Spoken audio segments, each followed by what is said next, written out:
Bonjour à toutes, bonjour à tous, bienvenue dans ce tuto Lightroom et Photoshop, tuto Lightroom et Photoshop qui va être le dernier avant les vacances d'été, comme je vous le disais dans la vidéo de dimanche. Donc on se retrouve justement avec des photos qui ont été prises dimanche où j'ai voulu prendre ces termes. Donc si vous n'avez pas vu la vidéo, je vous explique que j'avais eu un petit souci puisqu'en fait là sur le côté j'avais piétiné avant de prendre la photo, donc il a fallu que je répare un peu mes erreurs, mais c'est pas de ça dont on va parler aujourd'hui. Ce qu'on va parler d'aujourd'hui, c'est justement comment j'ai monté cette photo donc qui est complètement à droite, qui est la photo développée, cette photo quelque part un peu HDR, HDR avec deux images avec plus d'un stop en fait de différence. Et comme vous voyez, j'ai pas pris de stop intermédiaire. Donc la première image, ou du moins celle de base, c'était celle-ci que j'ai exposée pour mes arbres.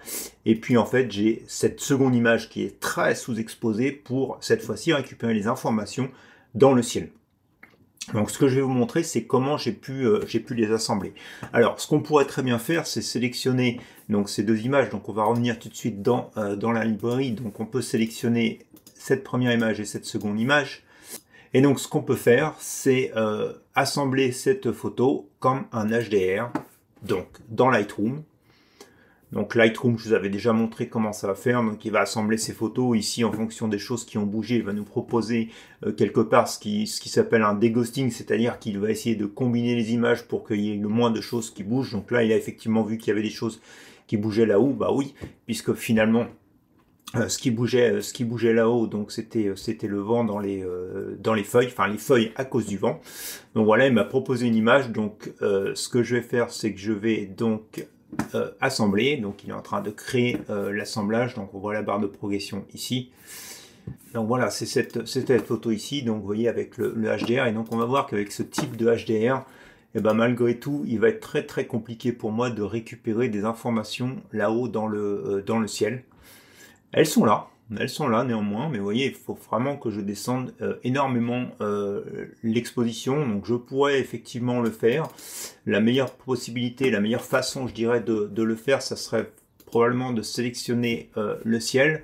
Mais vous voyez, on a un peu d'erreur ici sur la sélection, donc comme vous le savez, ce que je fais souvent, faire l'intersection de ce filtre avec un linéaire gradient.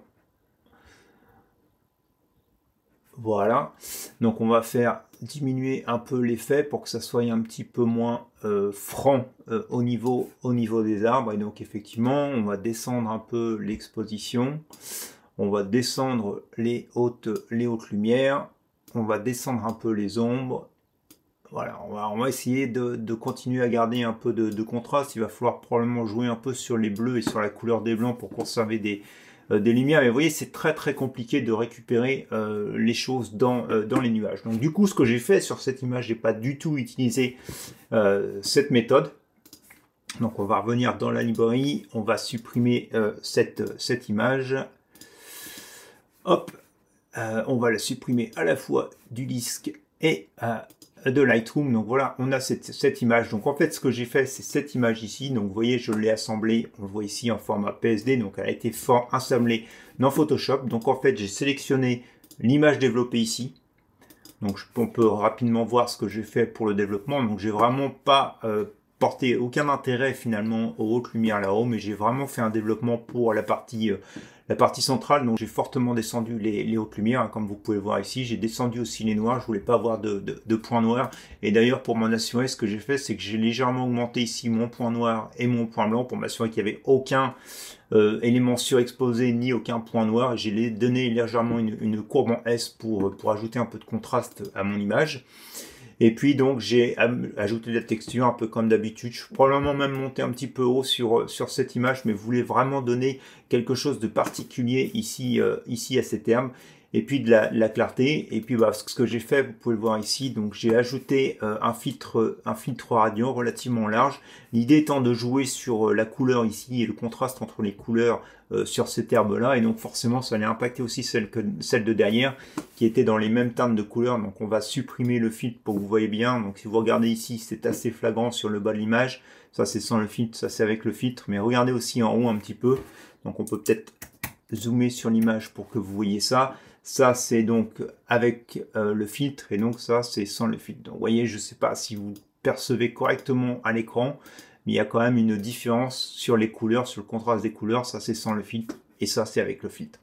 Donc voilà, ce qui était pour le développement. Et donc en fait, ce que j'ai fait ensuite, j'ai sélectionné donc ces deux couches, hop, et je les ai justement ouvert dans Photoshop comme des couches. Alors une fois qu'elles sont ouvertes dans Photoshop, donc vous voyez très bien ici, c'est l'image du dessus, c'est l'image qu'on vient de développer. L'image du dessous, bah, c'est celle qui avait été prise donc sous exposition, que j'ai vraiment pas du tout touché au niveau du développement. Donc les deux sont superposés. Donc qu'est-ce qu'on va faire? On va essayer ici sur le haut du ciel de mettre un filtre noir pour récupérer les informations qui sont en dessous sur le ciel. Et donc vous avez la possibilité ici de sélectionner le ciel. Donc j'ai fait travailler Photoshop qui va aller me sélectionner le ciel. Donc c'est fait, je suis revenu sur ma première image, clac, et donc ici j'ai créé tout de suite un masque. Hop. Donc une fois que j'ai créé ce masque, bah, comme vous pouvez le voir, donc il a créé le masque à l'opposé de ce que je voulais. Donc ce que je vais faire ici, c'est que je vais l'inverser, CTRL I. Alors ce qu'on aurait pu faire aussi tout simplement, donc je vais supprimer ce masque, tac, on va revenir ici, donc on va lui refaire sélectionner le ciel. Si vous voulez éviter d'inverser par la suite le masque, ce que vous pouvez faire, c'est quand il a sélectionné, donc c'est le ciel qui est sélectionné, donc c'est le ciel qui va apparaître en blanc sur l'image. Donc dans ce cas-là, vous allez dans sélectionner et vous allez inverser la sélection. Donc il va sélectionner tout sauf le ciel. Et donc là, vous pouvez revenir sur votre image, créer votre masque et donc il va créer d'entrée le beau masque. Donc une fois que votre masque est créé, vous vous apercevez que ici sur le haut de l'image, donc à la position, à la transition entre les arbres et le ciel, donc on obtient quelque chose de bizarre. Alors comment on va corriger ça?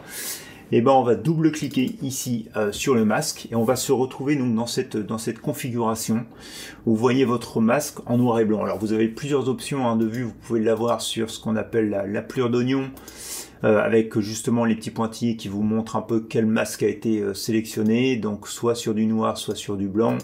Et puis le noir et blanc, c'est celui que j'utilise personnellement le plus souvent. Donc après vous avez plusieurs curseur que vous allez pouvoir utiliser pour justement adoucir votre masque. Alors vous pouvez très bien peindre, donc admettons que je veux retirer quelque chose, donc je me mets en négatif et je peins ici par exemple ce petit cheveu là qui était là que je peux retirer. Je peux retirer ce qu'il y a là aussi. Donc vous voyez, vous pouvez peindre pour retirer plus ou moins certaines choses de votre image. Donc là, je reviens en arrière, quoiqu'ici, je pense que je pourrais effectivement le laisser retirer. Ensuite, vous avez ce curseur qui va vous jouer sur le rayon finalement des bords. Donc vous voyez ce que ça fait sur votre sélection. Ok, donc en général, je l'adoucis un tout petit peu. Quelque chose autour de 3 à 4 pixels. Et puis ensuite, vous avez le fameux feathering. Donc le feathering, en fait, il va fonctionner différemment en fonction des autres curseurs.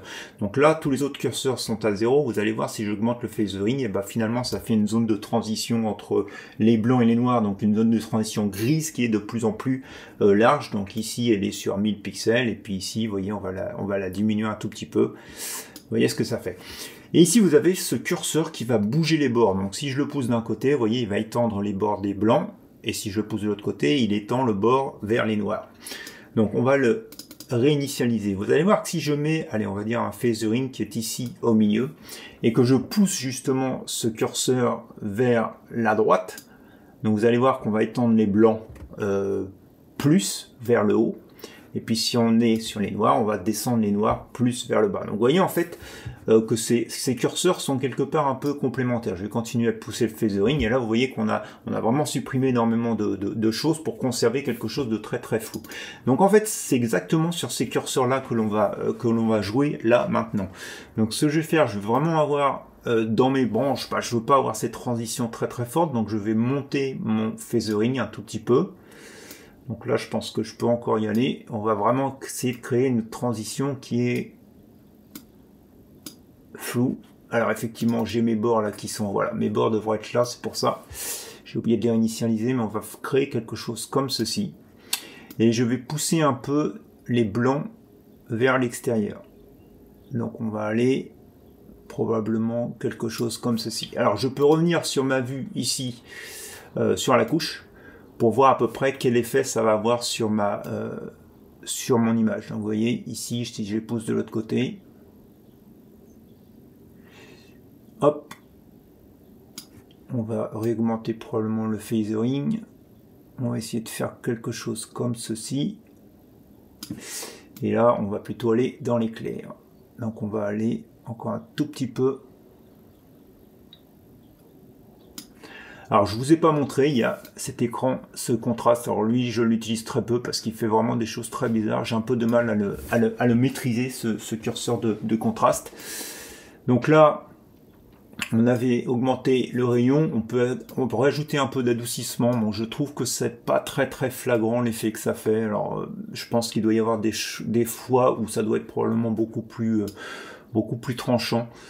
Mais c'est pas terrible. Donc voilà en fait ce que j'ai fait. Donc c'est jamais parfait, hein, parce que quand vous êtes dans des conditions comme ça avec les arbres, vous pouvez même jouer très longtemps. Je pense que là c'est probablement un petit peu mieux que ce que j'ai pu créer. Donc une fois que vous êtes content, vous cliquez sur OK, et donc ça va s'appliquer sur votre masque. Alors il faut savoir, hein, on avait vraiment grossi, mais vous voyez par rapport à tout à l'heure, on a quelque chose qui est beaucoup plus sympathique, je dirais, dans les nuages, et donc quelque chose qui fait un petit peu plus naturel. Alors on a vraiment cette impression de HDR, hein, sur cette image, puisque c'est un HDR et j'avais vraiment deux expositions très éloignées, donc forcément on a ce côté un peu saturé sur les couleurs, mais en tout cas on a corrigé cette problématique que l'on avait dans les arbres, qui était difficilement corrigeable dans Lightroom, et que vous pouvez corriger ici dans Photoshop, justement en jouant comme je l'ai fait avec votre filtre et la sélection.